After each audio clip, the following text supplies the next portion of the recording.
welcome back to Anything Joe's, a collaborative journey through the world of G.I. Joe. My name is Greg Engel. And I'm Jaren Decker. And we'll be your host today. Today on Anything Joe's, we're going to take a quick look at some small news items. We're going to talk about Lexington Comic Con 2023, which I attended this weekend. And we're going to jump in the mailbag. So let's get straight to the biscuits and see what's going on in the news world. So not a whole lot of news going on since the last time we talked, which is refreshing for once to be able to just kind of take a quick look. And I'm going to prioritize news items that I think are actually worth discussing and stuff that I think just kind of falls to the wayside. There was a rumor a while back about an eBay listing for a Tiger Force Dusty, which I, of course, looked into, as I do enjoy buying international figures, even though this is just a repaint. When I looked up the eBay auction, it didn't have a picture. It was just like, this is what it is. We're international somewhere. Clearly where the item was being produced, like at the factory. And it was also saying, like, if you buy it, it's not going to ship till, like, May sometime. So I was like, well, that's a pretty easy pass. I'm not super excited about a repaint of almost across the board, honestly. And that Dusty figure felt a little weak for me, so it's not a mold that I'm that excited about either. But they have, seems like they found at least some box pictures of it now. They're pretty rough, but I mean, they're pretty blurry, but it looks like a pretty solid repaint overall. Have you seen this picture, Jaren? I'm going to say the only one I saw looks like if it was like sent from an iPhone to like a Nokia 3310 to like Yeah, this looks pretty rough because it's super zoomed in, but yeah. And I can give the credit to Full Force on this because wherever he got this picture from, he like blew it up because he's comparing the face paint on the box art for Dusty, and it looks like they have complemented that in an exact same position. Jaren, you are a little bit more inclined to like these than I am, I've noticed. And I know you're not probably super familiar with Tiger Force. I know we've seen some examples, but what do you think about this very blurry picture? Just from like trying to like piece it together with the art, I think it's actually like really good looking. I was in the minority that actually liked the original Dusty when it was released. I actually was really fond of that figure. I got lucky, and I guess I have the only helmet that's functional from what I'm hearing on Twitter. But I like the colors. I mean, this is Tiger Force, but it's definitely less Tiger Force looking than a lot of the other ones, in that there's not as much like crazy gaudy orange and stuff. This looks a little bit more muted. And I mean, same thing with the original art on the figure. You had the little bit of yellow, but you could pass that as an actual like camouflage for somewhere. I'm pumped. I like this figure. I have almost picked up a second Dusty multiple times to use to make a custom, but then I know I might not get a good helmet again, and then I'll be back with everybody else. So I think it's one that I'll definitely pick up. I have no problems with it. I do like the art on the front of the box, and I would also like to point out that on the back of the box, there's a big sticker on it, and that sticker, has the code name that this figure was, hidden under or labeled under, and then all the rest of the text on it is Spanish. I'm only bringing that up because it seems very odd to me. I guess if they sell it somewhere else, they have to cover up the barcode maybe, or maybe this is their answer to all the fine print. Like, there's a thing that's, I don't speak Spanish, but this clearly is like, hey, don't let children under 4 play with these because they can eat the knife and die. This is one of the times that I feel like repainting the art for the box is a negative. Like you see with a lot of them when they repaint the figure, they just recolor the art.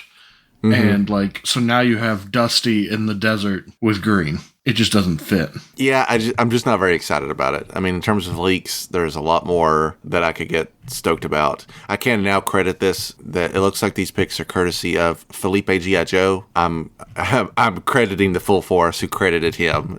Full disclosure, did not do my research on this. So, yeah, looks like it's official. I don't know about that eBay listing. It still seems a little, Again, I'm in no hurry to buy this figure. When it's here, that's fine. But I really have turned my focus on repaints that improved, if they've put out a repaint of an existing figure and improved it, or new figures. Those are my two priorities. So we'll see. I don't think this is worth discussing in length, but I will throw out Toy Bro Reviews on Instagram, on Twitter, who's a Louisville native, local to us, found a picture from 5K Toys on Instagram where they had in hand the stuff that we just talked about. There's Copperhead, Rock and Roll, and Torpedo, finished product, in box. So I don't know if that means these figures are already rolling out of the line and are making their way into stores internationally, but it does seem fairly likely that at some point we might be seeing these a lot earlier than I thought. The rollout of figures is so unpredictable. It'll be like you'll order something and then it'll be a year and it still won't have shipped from some distributors. And then other times, like we literally just saw these, but they're already done. So, I mean, obviously, if I have a chance to get these shipped, I'm definitely going to cherry pick a few of them. And, I mean, of these 4, I would definitely have to get that Rock and Roll in a heartbeat. If the whole wave is out, then I would probably pick a few. So, we'll keep our eye out. But just as a heads up, if you're budgeting, for this stuff, it might be pretty soon on the docket. It's, again, very hard to predict, but it seems like production is becoming a bit more streamlined, like importing and exporting isn't as challenging as it had been. I know that it has slowed things down tremendously there for a while, especially during COVID era. So, I guess we'll see. Fingers crossed. I'd love to get my hands on that Rock and Roll. I just had to, I just checked our favorite site, CMD store, to make sure they didn't already have them. Yeah, I actually looked up 5K Toys because I thought, well, I'm always looking for an international seller that's reputable, and they don't actually have any of this information listed on the website. So they must have posted it on Instagram as a sort of a tease or coming soon, but I will keep an eye on it. I don't care to pay a bit of a markup when I'm not buying the whole wave. But I'm just, if I'm paying less than double for a figure or two, that's fine. And it holds me over. It's like if you don't get the whole wave at once, so you're piecing out what you get. It doesn't bother me too much. Another good thing about if you buy it, even if there's a little bit of a markup, if you know when it's, like if you decide, hey, I've got the money right now, I'm going to buy it, as opposed to I have it pre-ordered and it'll come out at any point, and that point is always the worst point. Like it never fails. The pre-orders always hit the day before the paycheck. I have enjoyed buying this stuff internationally because it's been a very easy process. It has kind of it will hold me over. Like that, I bought that Cover Girl and I bought that Outback, and as of this recording, they have still not shipped via regular, North American channels. I have them pre-ordered on Amazon, and they might not always be the first, but they deliver pretty consistently early on. So again, no regrets. I'm happy to have them. Having those 2 figures, I don't sweat like, when was my Lieutenant Falcon coming in? Because I don't really care about him that much. I got the 2 that I want, and that really it calms a need in me to like constantly be collecting, I think. Speaking of Falcon, is his little ascot, is that thing like lore breaking if I cut that thing off there? I mean, honestly, this not the most faithful version, but you could get away with it. He's had enough variation. It just strikes me as like a Boy Scout, like their little tie things that they have around there. I am familiar with him having it most times, but I don't think it's some kind of like deal breaker to remove it in any sense. If anything, you're just trying to like push the modernization of the figure, I think. So, yeah, I think it would fly. Super 7 teases a April 1st launch. Basically, they've posted an image of a subway car, I'm assuming, with a big Cobra logo spray painted on it, and it says No Joe's, and looks like it says like that last half of Cobra, and then someone has graffitied Serpentor or with like the number 1. I'm going to take a guess and say that they're doing a minimum of one of the 3 Cobras that are in disguise at the end of the 5-parter. I can't remember if it's Pyramid of Darkness or the Weather Dominator storyline, but at the end of one of them, it's the only time I can think of a subway prominently. It's Cobra Commander, Destro, and Baroness in a subway car. They're all dressed up. Cobra Commander's dressed up as like an old lady, and I can't even remember the other 2. I'll pull up the image on YouTube so you can, just in case, to refresh you, but I'm guessing it fits in with the April Fool's vibe, and so They did 2 figures last April Fools. If you don't remember, it was making fun of the Fensler films, I'm a Computer, and Body Massage. So I would say they'll probably do another 2. Maybe they'll do all 3, or maybe it's a box set of the 3. But I'm guessing that that's what. I'll be surprised if it's anything else. I don't know what else would fit in April Fools that would be funny and a release, but it checks in with last April Fool's, Super 7 retro line, which I know a lot of people are not a fan of, but I do like when they really like to deviate from the norm, and that's what keeps bringing me back to the line. I haven't bought any or pre-ordered any of those in a while, but I really, really want that Raven, the female Strato Viper from the cartoon, because we've never gotten her before. And if these aren't exorbitantly overpriced, I would like to get this set as well. I did get the last April Fool's figures, and I like them a lot. The Super 7 figures look great on card. They are okay out of the package. That's something that I need to be a little bit more selective about what I buy, but at the same time, I've already kind of dipped my toes in too much to just back out altogether. Definitely no dupes and definitely no troop builders, though. And I've actually had a little bit of luck getting some of them marked down. They had that, I think it was a San Diego Comic Con set, and it was also from Pyramid of Darkness, and it's Shipwreck and Snake Eyes in the Cobra outfit. It's like 2 Cobra guys. And then the part that I really wanted was they had the robot. There's a robot that's like a security robot for them in the as they're going into the Cobra base, and they've never made that robot. And I thought, even with limited articulation, this would pretty much fit in with a vintage line. So I waited and found it wasn't substantially marked down. It's maybe like 15% off, but for a Comic-Con exclusive, I was like, hey, okay, any savings is good savings. So I picked it up. Maybe I'll be able to luck up with this as well. Okay, so that's our news items. Let's move into the next part.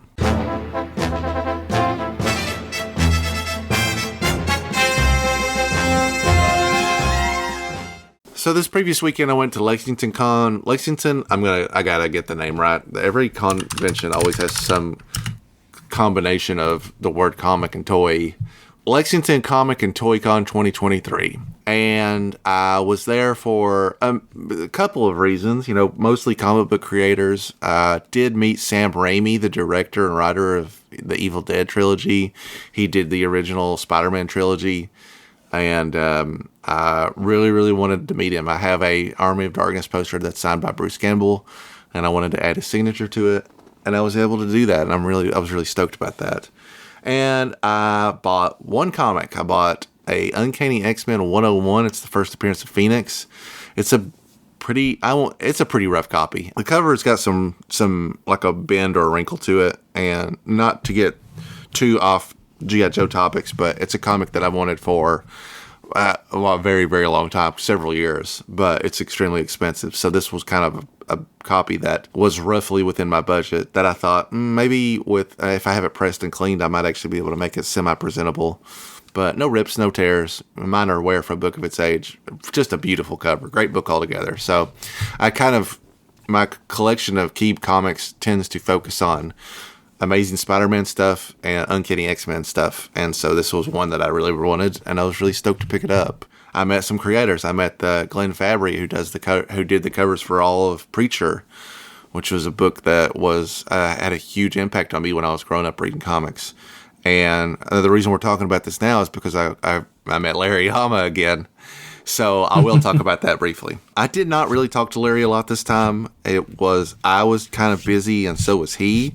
I didn't really have anything, pressing on my, I usually have one question for Larry that I ask him, and I just didn't have anything pressing, I guess. I had been thinking about what I was going to get Larry to sign. I've had Larry sign lots and lots of things over the years, and it's gotten to the point now where, especially because he's charging like most comic book creators do, I'll pick 5 things to get signed at a show, and then I'll get there, and this person will be like, it's $10 as a signature.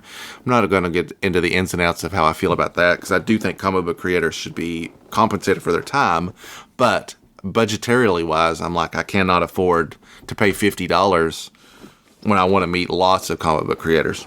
I usually scale that stuff down to just like one book. I'll pay that $10 and I'll have a signature. But with Larry, it's kind of like, what have I gotten in since the last time I met him? And this working up to this show, I was like, I want to get something that is unique, because I like to stand out when I meet Larry. Like, I'm not going to sugarcoat it. I really idolize Larry. I mean, I love the man. And so I keep thinking to myself, one of these times I'll meet him and he'll be like, hey, I remember you. I don't think that's very likely. But anyway, that's how I am. So I believe for you, Greg. It's going to happen. I appreciate it. It doesn't help that I'm incredibly awkward when I meet him, like most celebrities. My conversation with Sam Raimi was so short, I felt like I just threw the money in the air and shot it because I was just like, my words don't come out right. I'm very awkward. It's just a whole thing. So anyway, the thing that I picked out was, so this is something that I'd heard about for a while and was having a hard time finding definitive information on it. I wanted to find Larry's very first published work. If you're not familiar with this, Larry's first published work is in a magazine called Castle Frankenstein. And it's sort of a Fangoria type magazine that is built on submissions from readers. And I wasn't even able to find definitively what issue it was.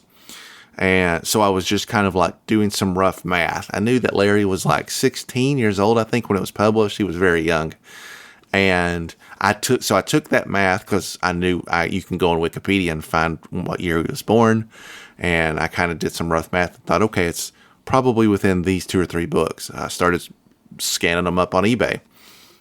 Well, I finally found someone on eBay that had the sense to take pictures of the inside of the book.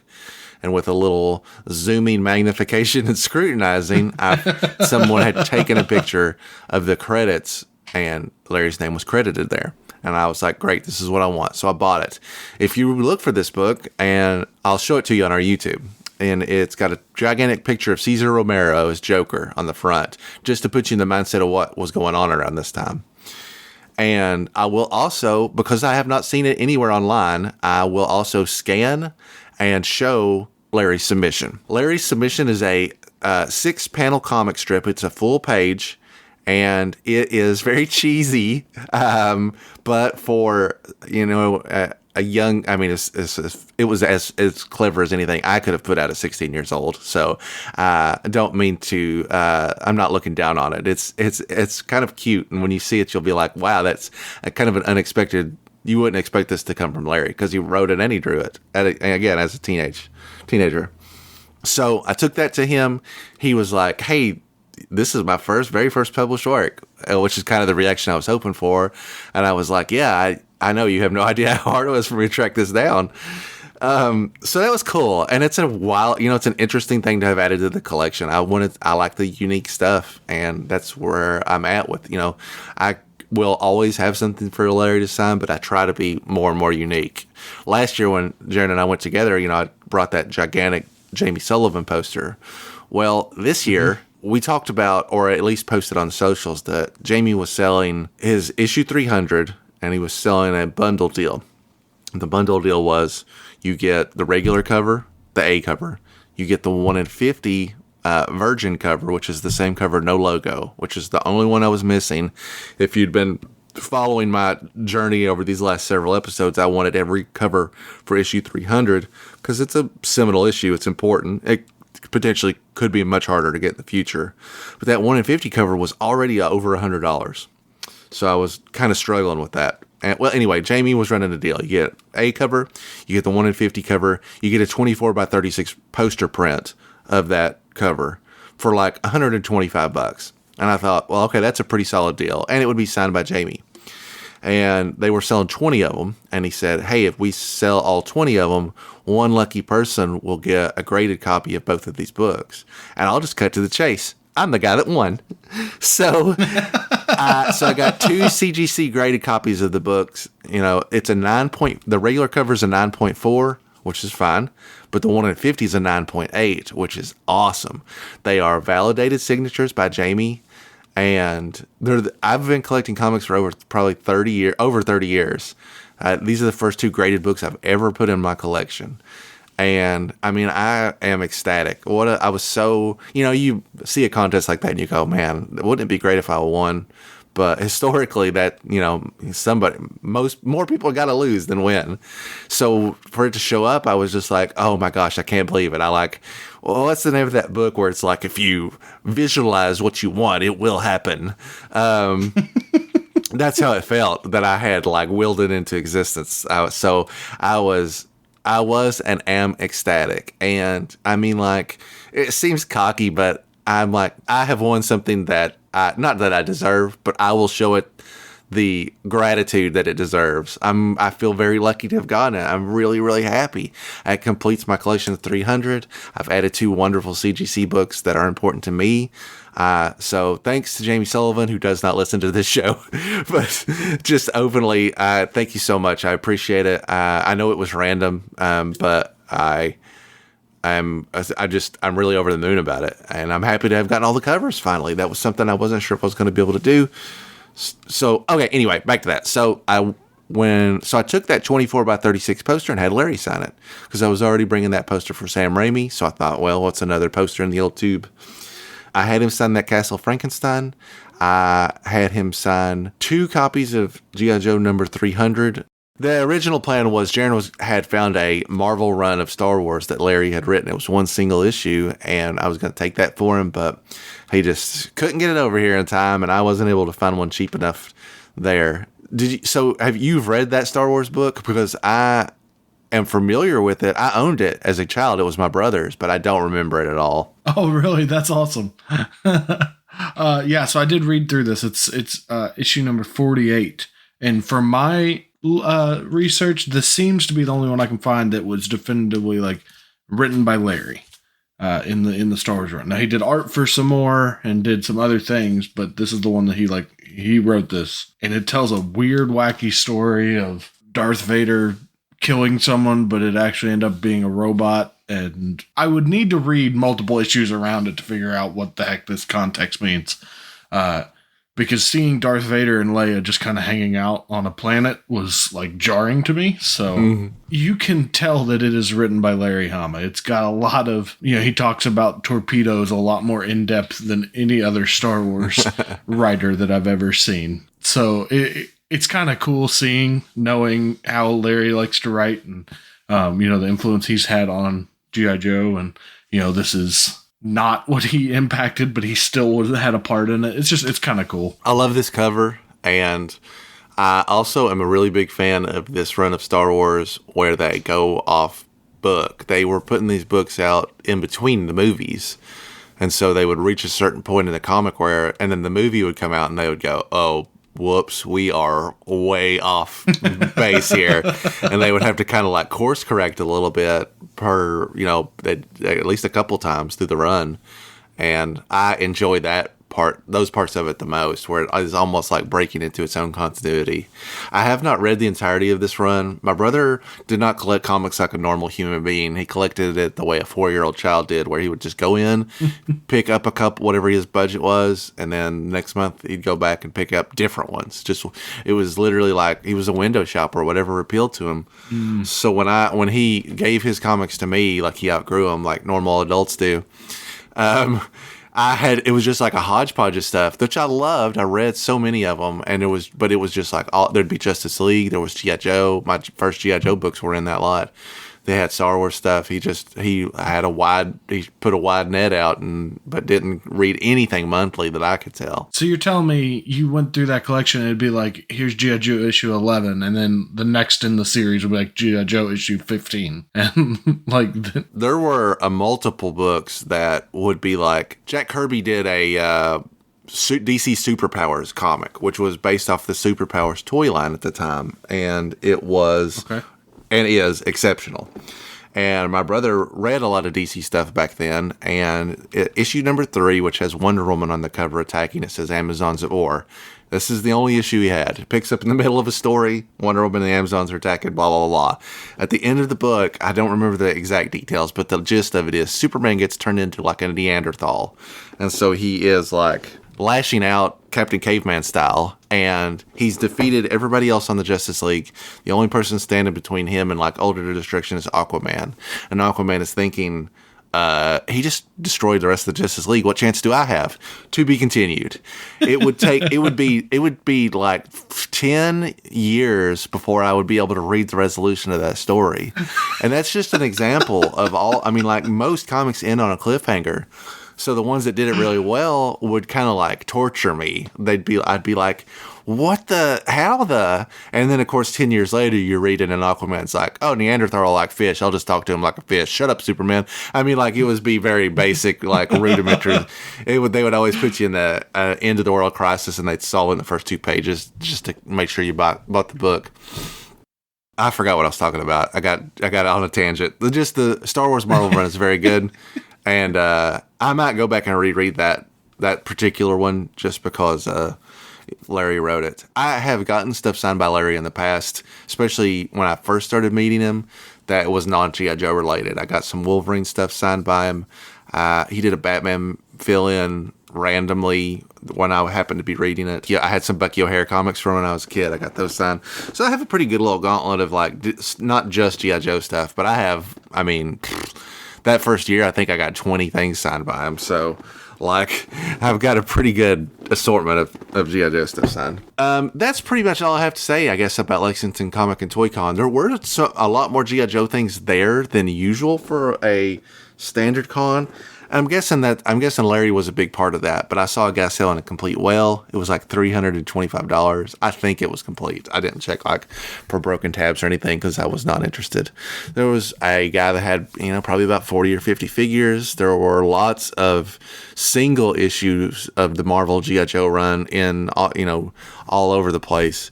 But none of the pricing was great, and I'm not looking for any of that stuff. There are some books I should really try to upgrade their quality, but that's not kind of where I was at in a headspace. But I did see a lot of G.I. Joe stuff there. Not a lot of, a whole lot of classified, so which I guess speaks to its popularity. But there were numerous vendors that had classifieds up to, I'm saying I saw Tiger Force Outback, so fairly recently, but it was pretty, standard pricing or above, and I don't need any of that stuff. I only need the brand new stuff. So it was nice to look, to see all that G.I. Joe stuff.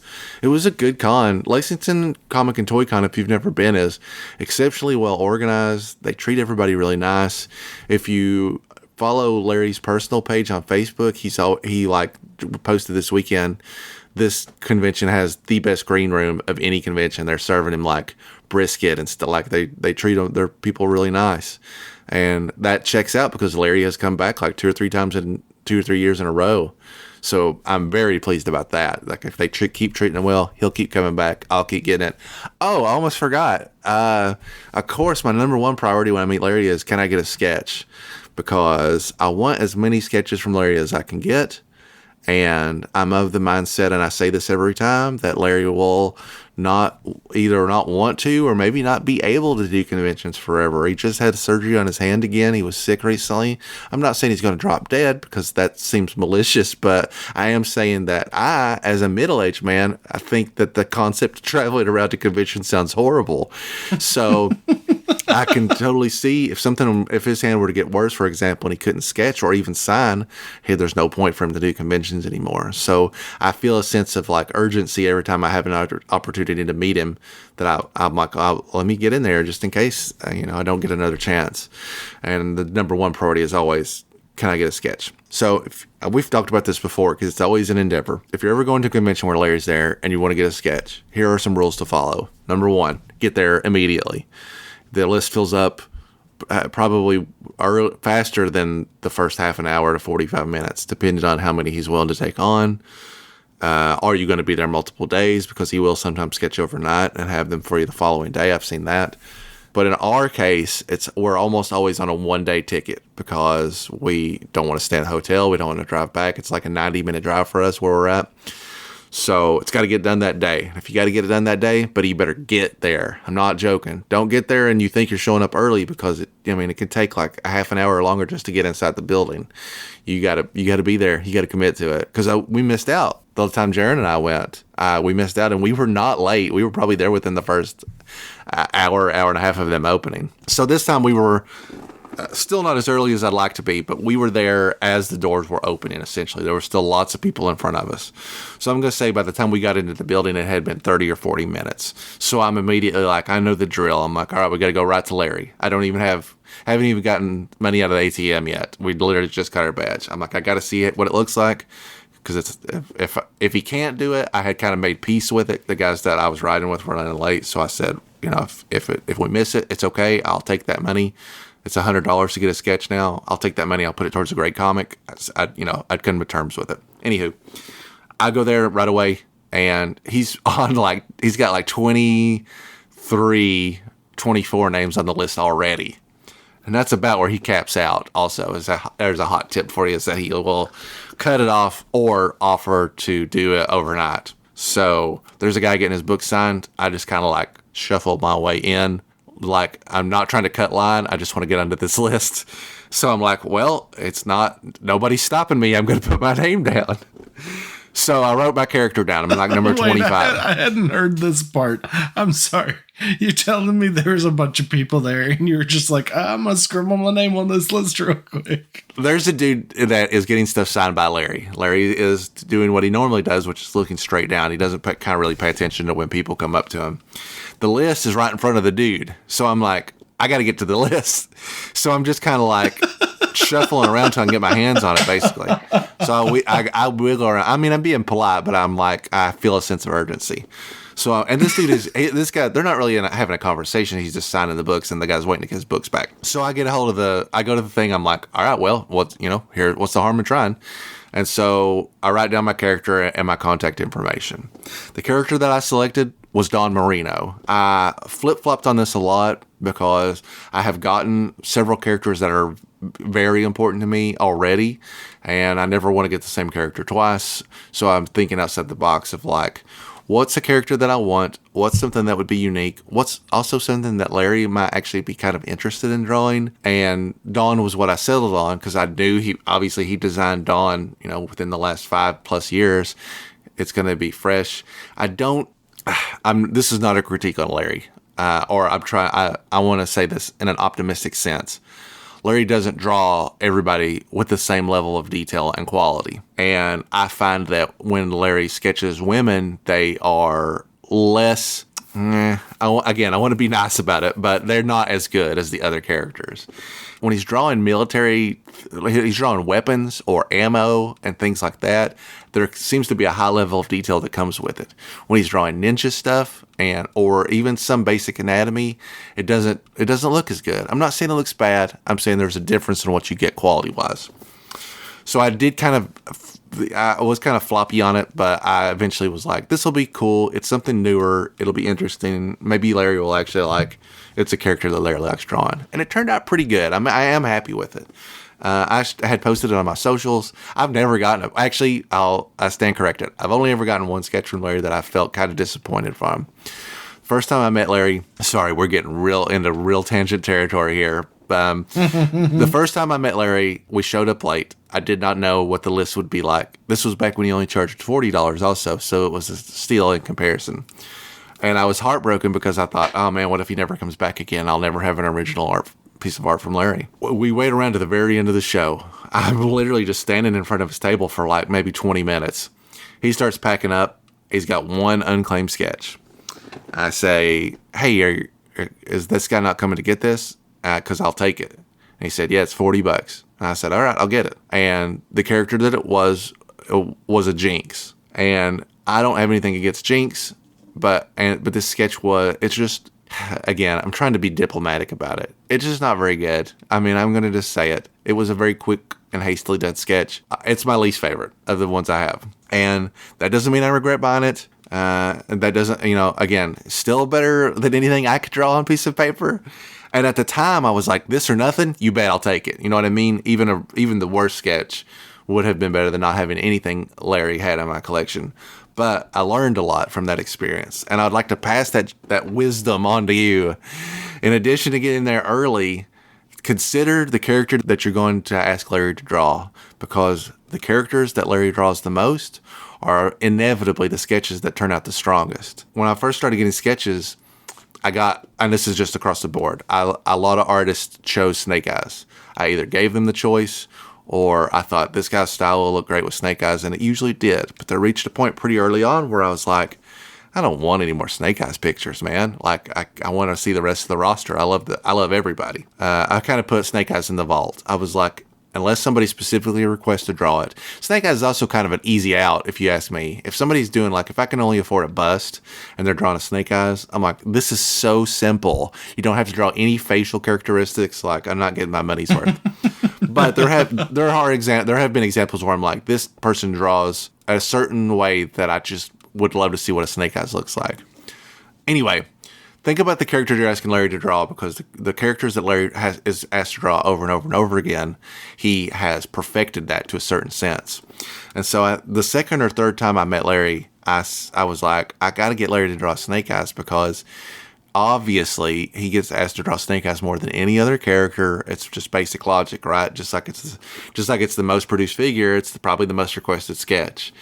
And so I'm telling you, unless you are violently opposed to the idea, ask Larry to draw a Snake Eyes for you, because my Snake Eyes sketch is a 10 out of 10 compared to all the other art he's ever done for me. He's done it so much. He knows exactly what he wants it to look like, and it really comes out looking exceptional. The Snake Eyes sketch I have is fine art. He's got, I mean, like, he knows the guns like the back of his hand. He just knows the details of Snake Eyes so well. So that was probably one of the smartest things I ever decided to do, because it is by far the strongest sketch. I've gotten other really good sketches from Larry, and anyway, let me reel it back in. I got a Don Marino. I was really happy with it, and I'm really happy with it because it got finished. 25 sketches for Larry in a day is a tall order, but he was just slamming them out. When we approached the table at 30 or 40 minutes in, he had 6 sketches already up, ready to be claimed. Some lucky bloke out there had ponied up to get a 3-character commission. That's $300.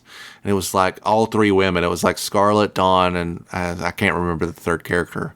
But I always look at what people are requesting. There was in addition to mine, there was another person that had requested a Dawn, which I find kind of surprising. Dawn is a bit of a controversial character, or at least was initially, because she was like, well, we want our old Snake Eyes back. But I guess some of the public at least is warming up to it.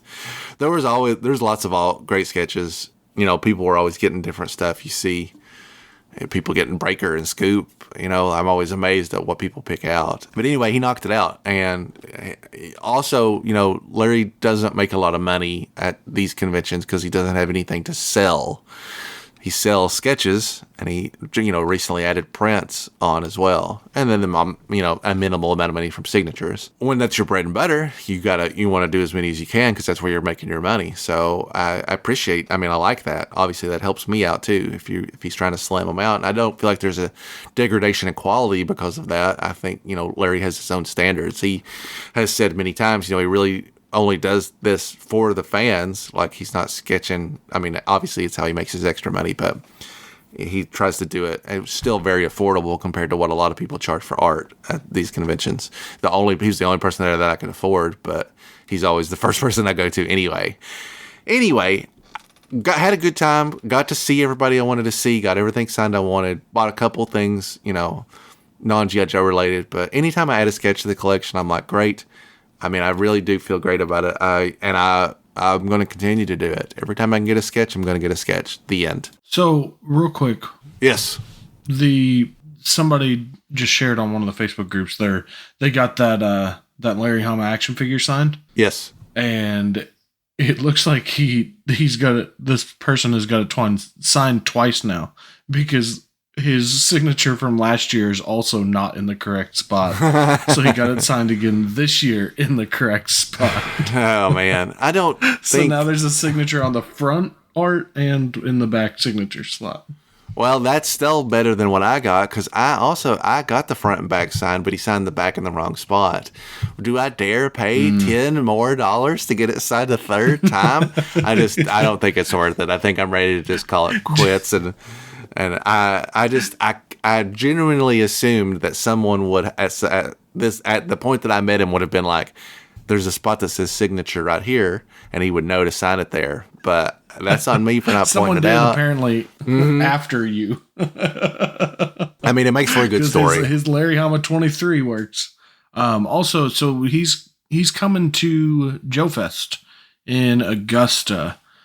How do you think that's going to go? I worry, when we met Larry, I mean, Larry is Larry. You described it really well as like he's like a grandpa. Like, I am honestly intrigued to see how this goes. You know, Lexington Comic Con's one thing where there's going to be a lot of people who understand his contribution, but at Joe Fest, the vast majority of people there are going to be the core group. I mean, people traveling across the United States to come to a G.I. Joe convention are going to know Larry. So I just worried that they're going to be a little too much for Larry to handle. Yeah, you know, Larry is pretty no filter, which I respect quite a bit, actually. And he won't put up with any of your crap. He's not going to answer any dumb questions. He's not going to draw, you know, he doesn't draw characters like Globulus that he has nothing to do with. He even has a thing on his sketch sheet that's like, hey, you better ask me before you write somebody down and make sure that I know how to draw them, because I'm not going to draw some character I don't know anything about.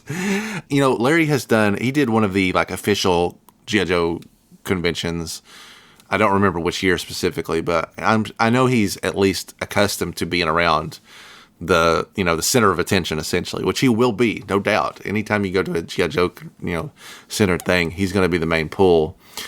I guess the only additional benefit to that is that if you're going to Joe Fest for the entirety, you have the option of, he will almost certainly draw overnight because he can make a lot of bank doing that.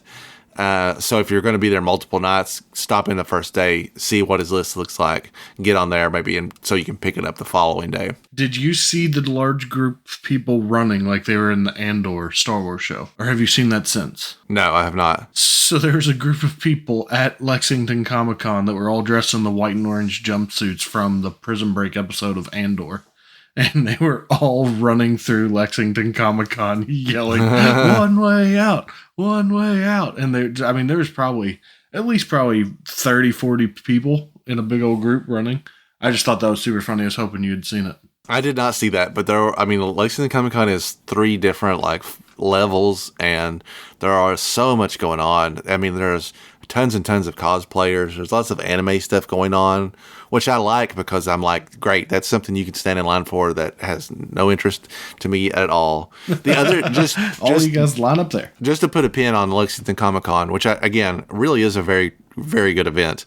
The biggest pulls there were Sam Raimi, which I only barely got to meet. I started adding people on right as it was closing for the day, and I ran to the line. The original guy from Blue's Clues, who I think his name's Steve, or maybe that was his character's name. Well, they had the full set of Blue's Clues, right? But trifecta.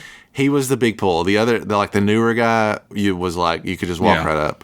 Even Warwick Davis, who I think was charging quite a bit for a signature, you could basically just walk right up to.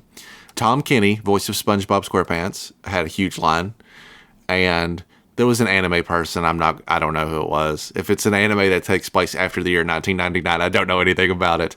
But it was somebody that obviously was very important because those were the 4 people that had really long lines, pretty much all day exclusively. Was Kevin Smith's not too bad? Kevin Smith did not appear that day. His flight got canceled. And he was coming in. He was going to reschedule for Sunday, basically. He was supposed to do both days, Gotcha. Ended up only doing Sunday. And yes, I'm sure you have to buy a ticket to get Kevin Smith's signature. So if you didn't already have a ticket, you weren't getting in line. So I think that kind of puts a bit of a control on that because there's only so many tickets out there. But yeah, Kevin Smith is always a big pull. That day we saw, dozens and dozens of people that were cosplaying as Jay and Silent Bob or, some character from a Kevin Smith movie. I couldn't help but think, even the guy that I was with had bought a ticket and was like, ugh, now what do I do? But I couldn't help but think, oh gosh, all these people got to be disappointed because they didn't even announce it until we were on the road there. So it was a very last minute thing. Yeah, so that's Lexington Comic and Toy Con 2023. I had a good time. I will go back next year. They always bring in people that I've not had a chance to meet in my lifetime as a comic book collector.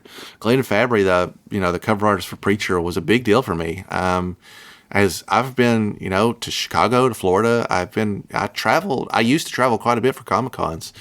Some of these people have never been there. Larry didn't really do shows, it seems like, on the East Coast until about 10-ish years ago. So that's another part of the reason I'm always every time he comes nearby, I'm like, gotta go.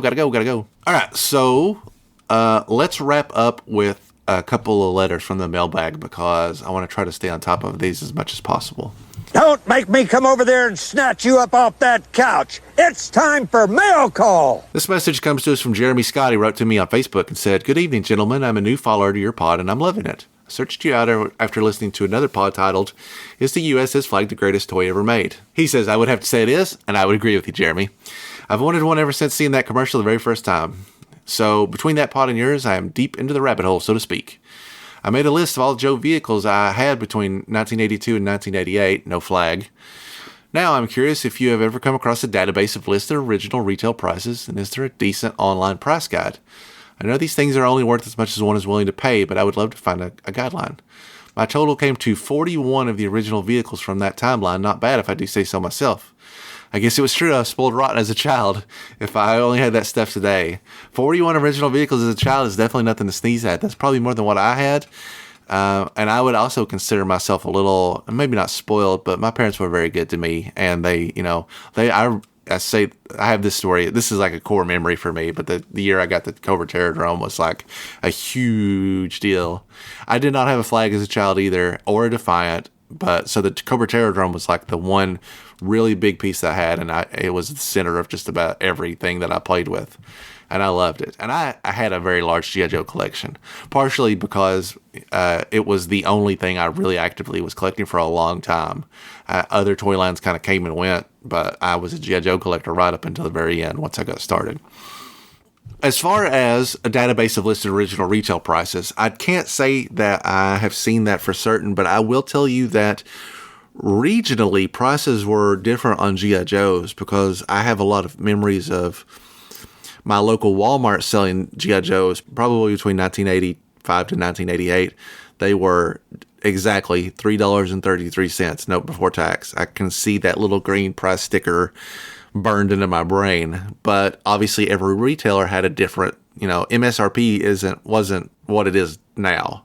There seemed to be quite a bit of wiggle room, so every retailer had a different price point, and I would also hypothesize that maybe regionally it seemed to be different as well. Not every Walmart charged $3.33, and I know this now because when you see carded figures with Walmart stickers from the same era, they have different prices on them. So I don't really know if there's a standard on what the original retail price was, but it's safe to say somewhere in the $2 to $4 range, depending on what year you were buying it and who was selling it. KB Toys was selling like DEF era stuff, which is basically the equivalent of what deluxe figures are in classified now, because they came with huge light up action features, and I think they were like close to $9.99. Now, admittedly, this is the 93, 94 era, so prices obviously went up, but that still was quite a bit to pay for a G.I. Joe back then. As far as what stuff is worth, there's only one reputable source in my opinion, and that is sold listings on eBay.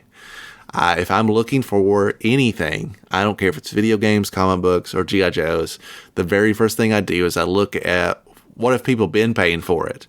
And you only have to look at 4 or 5 completed auctions that have happened recently to get a ballpark on what you should be expecting to pay for it as well. So you're not overpaying in the sense that this is what it's valued at in the community. That's not to say there aren't deals out there. Even if you look at what a completed eBay listing is, you have a ballpark on what its true value is. So if you see it somewhere at a convention or on Mercari or Facebook Marketplace, and it's lower than that price, it's a solid deal. But it's making price guides seems to be tougher now than it was then because prices change so quickly. Like we used to look at Wizard magazine for values on comic books, and they'd update it monthly with books that were considered actionable, stuff that was kind of hot. Nowadays, if Marvel breaks a news story and says, hey, guess what, Spider-Gwen's going to be in the new Spider-Woman TV show, then that day that book will just quadruple, in price or more. As soon as that news breaks, even sometimes as soon as a rumor hits, that stuff just skyrockets.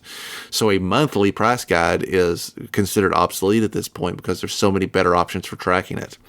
And G.I. Joe is the same way. I've seen G.I. Joe go way, way, way up, and I've seen it come down a little bit, and it seems to happen very randomly. and it's very hard to predict. Although, we've seen a rise in prices pretty consistently across the board.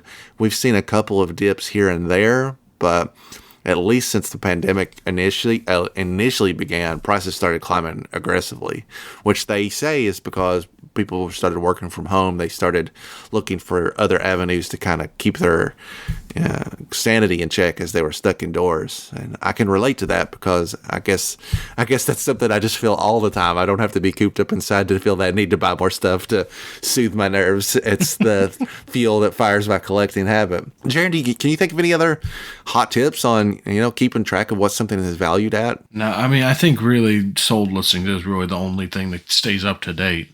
It's going to come down to using that or just what you're willing to pay. Honestly, on a lot of this stuff, it's going to be the best price is the price you're willing to pay. And if you can't find it in that price range, you wait until you can. But I mean, overall, just buying anything, coming to these shows, like any of these, like G.I. Joe Fest, Kentuckiana, stuff like that, you just get so much better deals when you can get in and actually talk to the person who owns it instead of just buying it at a booth. So that'd be the only thing close to a tip I have. Yeah, we'll move on to the next letter, but let me leave you with this also. Don't ever beat yourself up for overpaying for something. If you felt at the time that you wanted it bad enough to pay this much money for it, that's really all you need to know. Have I overpaid for things in my collection? Yes, many, many, many, many times. I felt so impulsive or so obsessed with a certain item that I have paid a premium price to get it. You see this even now when Jaren and I pay extra to get classified figures in. And I very rarely have there's no one item that sticks out of my mind today where I'm like, gosh, I wish I hadn't paid that much for that. I don't. I got it and it made me happy, and that means it was worth the price that I paid. So don't get too tied down by the dollar amount as in so much as just make sure that what you're buying is really going to kind of give you that like sense of, I mean, I don't know what you call that surge when you get something that you've really been seeking for a long time, because ultimately, it's you basically put a point on it. It's only worth as much as you're willing to pay. If you are willing to pay it and you felt, it brings you joy, doesn't matter what it is, really. That enough said, it was worth the cost. It's just money, right? You can only go so far in debt, and then you have to stop buying stuff. Says I don't know why I'm giving financial advice to anybody. I'm the dude that's still digging himself out of his PayPal credit card hole, but it sparked lots of joy, so I guess that's all that matters. Thanks so much for writing in, Jeremy. Let's move on. We got time for one more letter, and this letter comes to us from our good friend Patrick Davis. Hey, Patrick. Patrick wrote in a while back, but we just did not have time to do a mailbag at that point, so we're going to look for it now. Hello, I'm going to abridge this just a little bit. Hello again, Greg and Jaren. It's great to meet you both at Winterfest.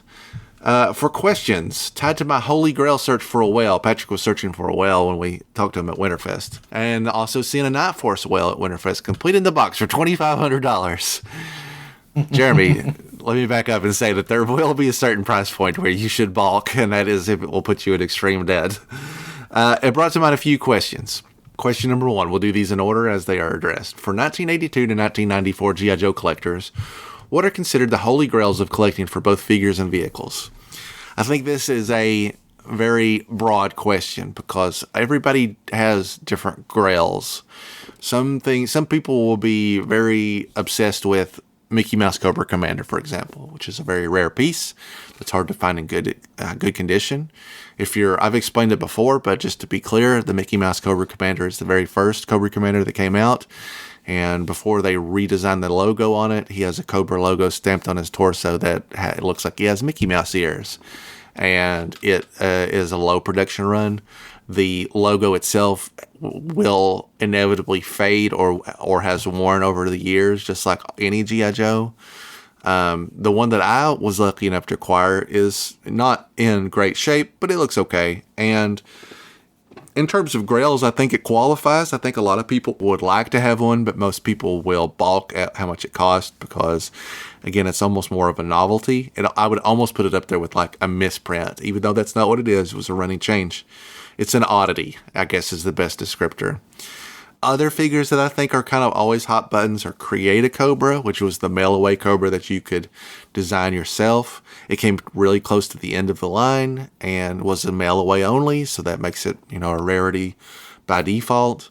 But any figure that was a mail-away, like a Starduster, who you had to buy the cereal and cut out the little flag points or whatever and mail in. The Steel Brigade, especially the Goldhead Steel Brigade. Goldhead Steel Brigade might be the highest grail that most common collectors want.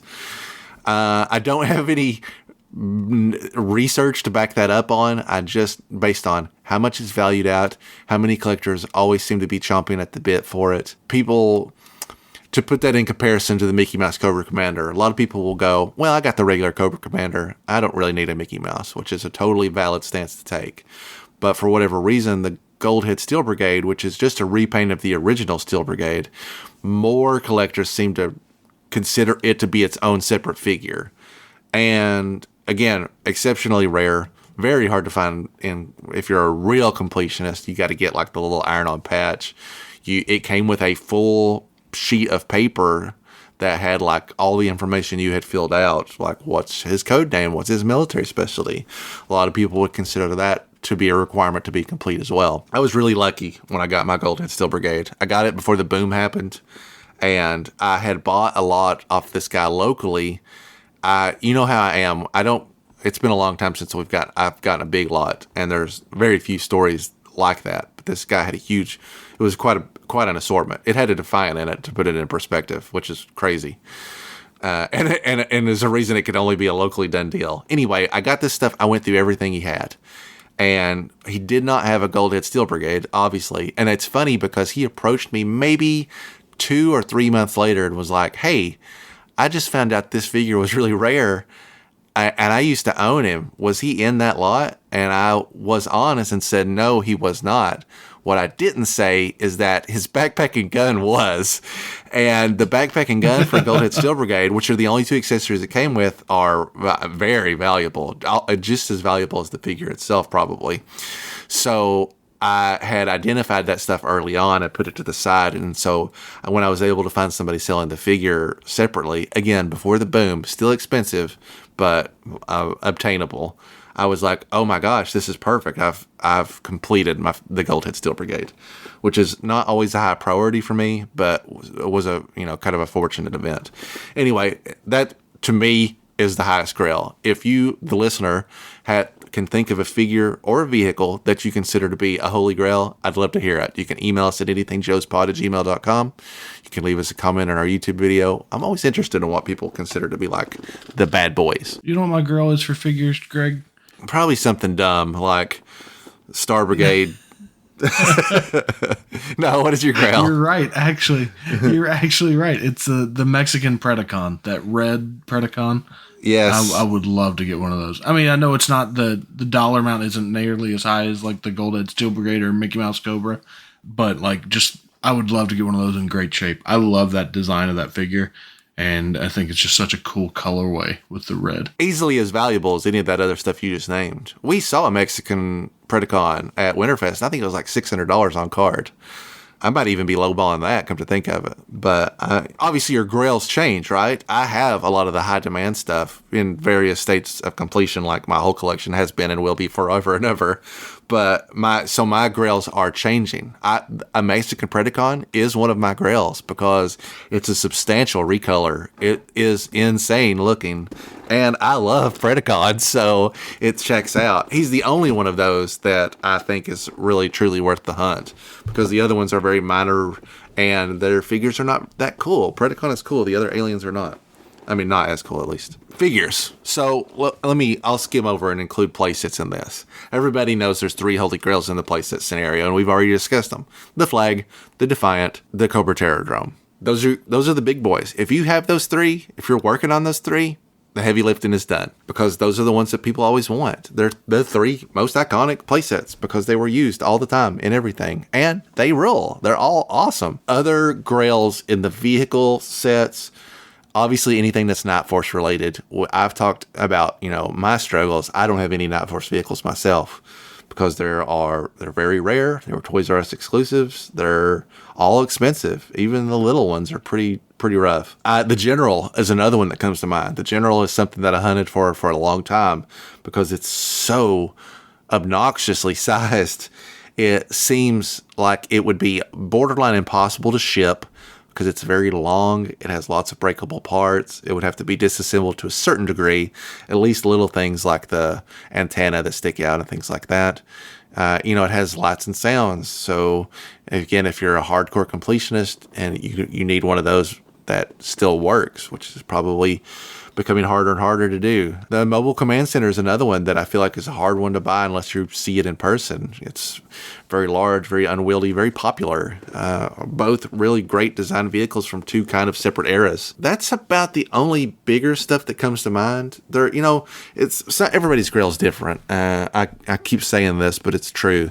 Somebody might want a 100% complete Tomahawk, which might only run you a couple $100 if you're lucky, for one that's a truly like mint condition complete. But that could still be a grail for somebody. I think anything that you're paying over $200 for is entering kind of a wiggle room of grail territory just based on how much you're going to pony up for it. Of course, there's different returns on investment, right? I probably got my General complete working for under $200, but I just paid over double that for Hotwire because he was a limited convention exclusive. And that was a grail for me because he fits my criteria, which is different for everybody. My criteria was it's a unique figure. There's never been another version of him. That's it. That's the kind of stuff that eats me up. And he was limited, so I already knew there would be a premium price for him. That was another grail that I knocked off that I didn't think I'd be able to do. My grail list typically consists of kind of weird stuff like that. Convention exclusive figures that are just really low made, really high demand. So yeah, Jaren, is there anything else that you kind of consider to be on your grails? The second question, now that I'm reading it, is he says same question for modern line figures and vehicles, and we'll say that it basically comes down to the same thing across the board. Modern line stuff, it's always going to be the figure subscription service stuff, the convention JoeCon stuff, which is some of that stuff is borderline unobtainable in my opinion, because they did repaints of like the Cobra Moray. And just stuff that's like already, they did a Tiger Force Tomahawk, which looks crazy and is amazing, but is just the pricing on that stuff's through the roof. That stuff was hard to get then. Like you were paying a premium for it at retail, or not retail, but direct to consumer basically. So all of the grails in my mind that are modern are always that stuff. Everything else in the modern line is fairly obtainable if you're willing to put a little bit of effort and money into it. Sorry, Jaren. Now, please. It's okay. You don't want to know my answer. Talk grails to me. My grail vehicle is always the next Badger that I find. That's always top of the list. You don't have a Badger in the box, do you? You have the Crimson I have a Badger Strike box, but I don't have one in the box. That's clearly your next step, is to get one that's been unassembled and that is still is at least sealed in the bag. I would enjoy sitting down with you and assembling a Badger brand new. I know how you are. We would buy it brand new. Let's open it brand new and assemble it for the first time ever, like with a very fresh flag. I actually think about this a lot. That'd be amazing. I put an alert on my eBay for, I don't know why I picked this. I guess I thought it would be reasonably obtainable price-wise, but unopened brand new Cobra Earthquake, which we both own, is a crazy vehicle. And I was just like, I'm looking for something kind of old that I could kind of afford that we could open and assemble. Because, be fun. When I got that, I bought that Persuader that was mint in the box. And even though I did not open it and put it together because I already have a complete one, when I got the figure that came with him, I was like, whoa, I have not felt a brand new vintage G.I. Joe in over a decade. And so I think the experience of assembling a vehicle, I know some listeners out there might be having like a gut like vomit reaction to the idea of taking a vintage toy at this point and assembling it, but just as a one-off, I think it would be fun to assemble a vintage vehicle. Just, I don't know, just kind of relive that that era of putting your toy together. The general consensus among the people who know about my Badger obsession is that they couldn't care less how many that I open. So that's okay. No, but for a while there, my grail was the whale. Like, I wanted a whale complete. I was lucky enough to get one, but I think, especially with vehicles, size plays a big factor. Like, for me, as much as I love the big three, I'll never own them. The amount of size that is required just for one of those, and then the fact that I've got a bunch of little kids running around, it's not feasible. I would be sick to my stomach if I got something like that and my kids came in and broke it. And, like, this is a flag, and they start breaking stuff off, and we're losing deck clips and all this stuff everywhere. It's just not feasible. So each individual collection is going to be to their own. Some people, like you said, might look at a tomahawk, or even something simple like I don't even know, a bug. I got a Cobra bug right here for someone, because it can be also your connection. Maybe like for me, I just tracked down a Star Wars comic that's worth probably $5 and paid way more for it because I had a connection to it. It was the first comic book I owned. So if it's something you remember from your childhood, go for it, man. Like, it can be your grail. You can go look for it. Everybody's collection is going to be unique. Speaking of collections, Patrick was kind enough to send me some photos of his wall, and it looks dope. He's got a absolutely amazing collection display and room. And if you guys have collection displays, send them to us, because I want to check them out. I need inspiration for my room, because it has halted and I need inspiration. I will double down on that, because I love seeing how people display their collection, regardless of size. I like seeing what people prioritize and how they choose to display it. Yeah, open invite. If you've got a collection and you're working on it at any level, I enjoy seeing what you're doing with it. There's always challenges in every space, no matter, even if you don't have a dedicated toy room, however you've figured out how to put your toys out so you can enjoy them, I enjoy seeing it. Same question for the classified line. Mine is the Monkey Wrench exclusive, which was I can't remember the name of that show. There's SoCal G.I. Joe show. SoCal G.I. Joe show. They do like a run of custom figures. They did a Monkey Wrench. Last year they did the Starduster, which came with a little cereal bowl. Was very cool. They do custom packaging. That's gets into a kind of a gray area because it's not an official product. Are much smaller runs and are much more expensive as a result. I bought both of those exclusives, and they were expensive. I'm not gonna lie, but I thought, well, now or never, right? That's probably only gonna get harder to get down the road. Other classified stuff. I mean, I guess probably that deluxe Snake Eyes is something that I see a lot of people that are looking for it. People that maybe waited just a little bit to decide if they wanted to get in on it, and then when they realized they liked it, that deluxe Snake Eyes is a really, really nice set. It was a great way to kind of launch the line. I do see a lot of people kind of seeking that out. Other stuff, it's kind of come back down. Even, stuff that was more recent, like the Serpentor, has become available multiple times at this point. I think the resale on it is like $100, and they were selling it for 80 or 60, somewhere in there. So I can't think of a lot of classified. There's nothing that I need in the classified line other than the new stuff. The deluxe Snake Eyes is the only thing that comes to mind that people seem to still be actively paying kind of a premium for. All of the first wave stuff is easily findable at maybe even as close to what it retailed at, which I appreciate. We went through a phase there where it seems like we couldn't find anything, and now just about all of them have come back down. Even like there was a day not that long ago where that Baroness with the bike was like, we were racing to the store to find it, and now you can find it at lower than a retail on eBay. So that's not going to hold true forever. Always, maybe 5 years down the line, we look back at what people who are truly late to getting into it want, and that stuff will be, I think, higher demand in the long run. I think that Regal Cobra Commander has a shot at being up there too, and then the Snake Supreme. Both those kind of exclusive Cobra Commanders, just because that Regal, it seemed like they did not make many of those. Seemed like a very low run. I would agree with that. That that exclusive Zartan with all the like alternate masks is also another one that seems to be traded around a lot. All of those like con deluxes, even if you're like, maybe I don't want it, if you have the opportunity to get it when it comes out, you should always get it. You can almost always trade it for something better down the line if you decide you don't want it.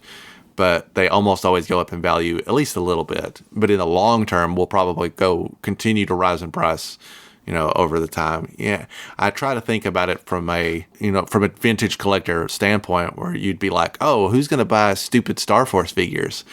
But in a long enough timeline, all of that stuff goes up in value.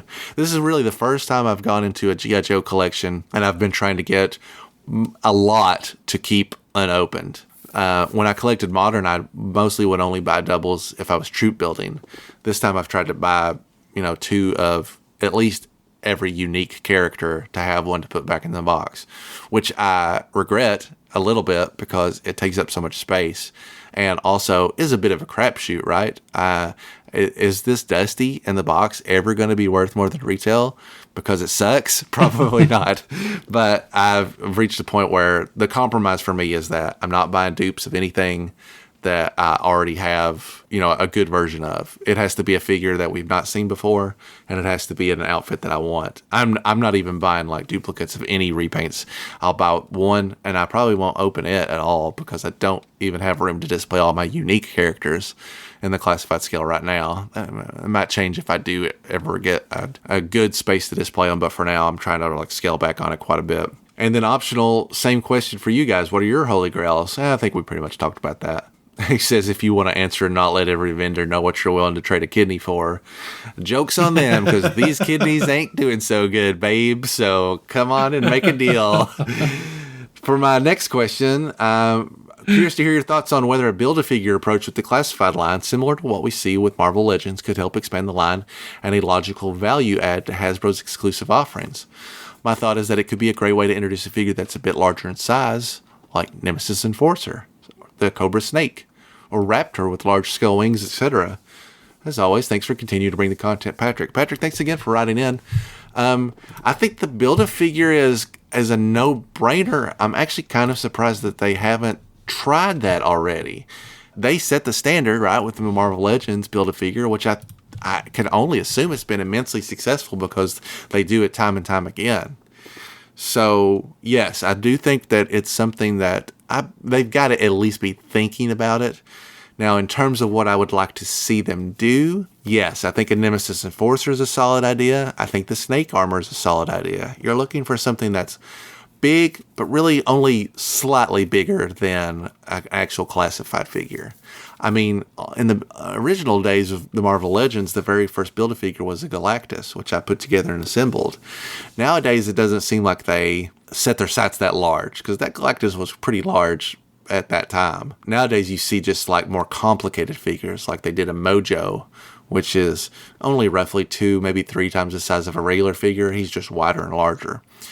So thinking about that, I'm thinking like, and this is just off the top of my head, maybe that robot that Dr. Venom was in the IDW run would be kind of cool. Can you think of anything? Hell, dude, he'd make a Predacon. You know what I mean? Like, there's you could make a Predacon. That would be sweet. There's not a ton of oversized figures because we worked within the same scale for so long. I mean, a Globulus, right? Make a couple of tail attachment pieces. Torso, arm, head, could work. He wouldn't necessarily be larger in so much as that you would need multiple pieces. It would be a good opportunity also to make his tail, give it a lot of articulation. If you had to buy 2, maybe 3 figures to get just the full length of the tail, so it could kind of like coil up and he could stand up on it. I think that would be pretty cool. Yeah, I think that's a great idea. I love the idea of having Raptor with like the full on like wings and everything. That would be really sweet. You could always do like, even if you didn't want to build a figure, you could do like build an armory. So you could do like small missile launchers and things, or, there's like other things other than just figures you could do to kind of promote, hey, buy the whole wave. But I love the way Patrick's brain works there. Like he goes at it and gives me all kinds of things to dream of that might never happen. Yeah, we're basically just working for Hasbro for free at this point. You haven't said your little TM. TM. Build a figure. Mine, right? I own it now. Yeah, I'll think about that some more, but that's the kind of stuff that just comes to mind, right off the top of my head. There's plenty of very small, as a person that has recently been collecting all these small play sets in the G.I. Joe line, if you wanted to do something that's like a Checkpoint Alpha or Watchpoint Tower, or even like a crappy Missile Defense Center, that stuff would be pretty easy to put together, in 4 to 5 parts, and would look pretty cool. A little jump pad? Yeah, sure, absolutely. Something like that. The pack rats, things that are not that large. But little pack rats would be fun. Mm-hmm. So, yeah, I think if they didn't do a figure, I think there would be actually quite a few options. There are plenty of, very, very small vehicles. I'm thinking like Cobra Night landing craft, stuff like that would be not impossible to make as a Build-A-Figure and would probably look pretty cool all together. So, yeah, I guess we'll see what happens in the future. I do feel like that's still a definite possibility. They must just be trying to work out the logistics of what would we make and how would we make it. Because obviously the designing on that is a little bit more complicated because you have to be able to break it into 5 parts that also connect together and look good. All right, so that's going to do it for us. We'll be back in 2 short weeks with something. I don't know. We've been kind of playing it by ear lately. It just depends on how much news comes out. If there's not a lot of news, we'll dive into some other territory. But I'd like to make an effort to keep on top of news going forward as much as possible. You can reach out to us at anythingjoespod@gmail.com if you'd like to drop us a line and maybe get featured on the show or show us what your collection looks like, or just say hi. It doesn't matter to me, man. We read it all. You can also find us at Anything Joe's Pod on Twitter and Instagram. Jaren typically runs our Instagram, and I typically man the Twitter. Sometimes we tried it the other way. It didn't work out so good. No, I'm just that's for G.I. Joe the movie. And yeah, that's it. Thanks so much for listening, and we look forward to talking to you again in 2 short weeks, or anything's available for discussion here on Anything Joe's.